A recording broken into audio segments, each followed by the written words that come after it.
भारत सरकार के department of telecommunication ने 28 नवंबर को स्मार्टफोन निर्माताओं और आयातकों को कुछ दिशा निर्देश जारी किए थे, जिसमें निर्माताओं को निर्देश दिया गया था कि वे मार्च 2026 से बेचे जाने वाले हर नए मोबाइल फोन में संचार साथी ऐप को प्री इंस्टॉल करके रखें और इसके अलावा जो फोन पहले से बन चुके हैं उनमें सॉफ्टवेयर अपडेट द्वारा इस ऐप को डालने का प्रयास किया जाए। लेकिन संचार साथी ऐप को लेकर मचे राजनीतिक घमासान के कारण अब केंद्र सरकार ने फिर एक बड़ा फैसला लिया है। सरकार ने इस ऐप को फोन में अनिवार्य रूप से रखने का आदेश वापस ले लिया है। सरकार ने साइबर सुरक्षा को मजबूत करने के लिए सभी नए स्मार्टफोन्स में संचार साथी ऐप को पहले से इंस्टॉल करना अनिवार्य किया था, लेकिन अब इस आदेश को वापस ले लिया गया है। लेकिन आखिर क्या है संचार साथी ऐप? चलिए इसके बारे में जानते हैं। संचार साथी ऐप को पहली बार 2023 में एक पोर्टल के रूप में शुरू किया गया था, जिसका उपयोग स्कैम कॉल की रिपोर्ट दर्ज करने, यूजर्स को उनके नाम पर रजिस्टर्ड सिम कार्ड की पहचान कराने और फोन चोरी होने पर उसे निष्क्रिय करने के लिए किया जाता रहा है। यह भारत के दूरसंचार नियामक प्राधिकरण यानी telecom regulatory authority of India TRAI के DND ऐप की तरह ही काम करता है। दूरसंचार विभाग के अनुसार संचार साथी डिपार्टमेंट ऑफ टेलीकम्युनिकेशन की एक पहल है, जिसका मकसद मोबाइल सब्सक्राइबर्स को मजबूत बनाना, उनकी सुरक्षा को मजबूत करना और सरकार की नागरिकों के लिए की जाने वाली पहलों के बारे में जागरूकता बढ़ाना है। यह मोबाइल ऐप और वेब पोर्टल के रूप में उपलब्ध है। इसके अलावा यह ऐप कीप योरसेल्फ अवेयर सुविधा और यूजर्स सिक्योरिटी, टेलीकॉम और इंफॉर्मेशन सिक्योरिटी से जुड़े अलग अलग पहलुओं पर लेटेस्ट अपडेट और जागरूकता सामग्री देता है।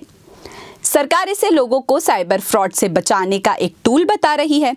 इसके साथ ही अगर आपका फ़ोन चोरी हो जाता है तो इस ऐप के ज़रिए आपको फ़ोन की आसानी से ट्रैकिंग की जा सकती है।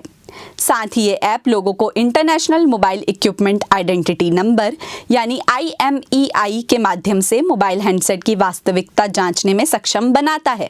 अगर आपके साथ ऐसी घटना होती है जिसमें आपको धोखाधड़ी होने का संदेह है, तो आप इस संचार साथी ऐप के माध्यम से इसे रिपोर्ट कर सकते हैं। इसके ज़रिए आप अपने नाम पर चल रहे मोबाइल कनेक्शन की जांच कर सकते हैं। बैंकों, वित्तीय संस्थानों के विश्वसनीय संपर्क विवरण आदि की भी सहूलियत यह ऐप आपको देता है। मोबाइल चोरी होने पर आप संचार साथी पर इसकी रिपोर्ट दर्ज कर सकते हैं। यहाँ से साइबर सेल आपके फ़ोन को ट्रैक करेगा। दरअसल साइबर फ्रॉड के बढ़ते मामलों को देखते हुए 2023 में यह वेब पोर्टल के रूप में शुरू किया गया था और 17 जनवरी 2025 को इसका मोबाइल ऐप लॉन्च किया गया। अगस्त 2025 तक इसके 50 लाख से ज़्यादा डाउनलोड्स हो चुके थे। सरकार के मुताबिक संचार साथी ऐप डैशबोर्ड से 37,28,000 से अधिक चोरी और खोए हुए मोबाइल उपकरणों को सफलतापूर्वक ब्लॉक किया गया है और 22,76,000 से अधिक उपकरणों का पता लगाया गया है। सरकार का दावा है कि संचार साथी पोर्टल के जरिए अब तक 3 करोड़ से अधिक धोखाधड़ी वाले मोबाइल कनेक्शन समाप्त कर दिए गए हैं, 3,19,000 डिवाइस ब्लॉक कर दिए गए हैं, 16,97,000 व्हाट्सएप अकाउंट्स निष्क्रिय कर दिए गए हैं और 20,000 से अधिक बल्क SMS भेजने वालों को ब्लैकलिस्ट किया गया है, जिससे दूरसंचार संबंधी धोखाधड़ी पर काफ़ी हद तक अंकुश लगा है। वहीं विपक्ष सरकार को इस ऐप को लेकर लगातार घेर रहा था। विपक्ष का आरोप था कि यह कदम नागरिकों की हर गतिविधि, बातचीत और फैसलों पर नजर रखने का एक माध्यम बन जाएगा। यह आदेश नागरिकों के संवैधानिक अधिकारों पर हो रहे लगातार हमलों की नई कड़ी है, जिसे बर्दाश्त नहीं किया जा सकता। कांग्रेस नेता रणदीप सुरजेवाला ने कहा कि ऐप की कई विशेषताओं को लेकर आशंका है। इससे हर यूजर्स की वास्तविकता, समय की लोकेशन, सर्च हिस्ट्री, वित्तीय लेन देन और SMS और व्हाट्सएप के जरिए होने वाली बातचीत पर निगरानी हो सकती है। और अब इन आरोपों के जवाब में संचार मंत्री ज्योतिरादित्य सिंधिया ने आज यानी 3 दिसंबर को कहा कि संचार साथी ऐप के माध्यम से ना तो जासूसी संभव है और ना हो पाएगी। उन्होंने सभी नए मोबाइल उपकरणों में साइबर सुरक्षा के लिहाज से इस ऐप को प्रीलोड करने के सरकार के निर्देश पर उठे विवाद के बीच लोकसभा में प्रश्नकाल के दौरान यह बात कही।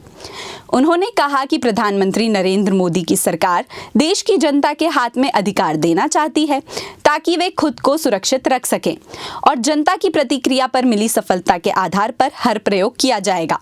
भविष्य में भी जनता के ही सुझावों के आधार पर सरकार इनमें परिवर्तन के लिए तैयार है। ऐसी ही और जानकारियों के लिए जुड़े रहिए हमारे साथ। धन्यवाद।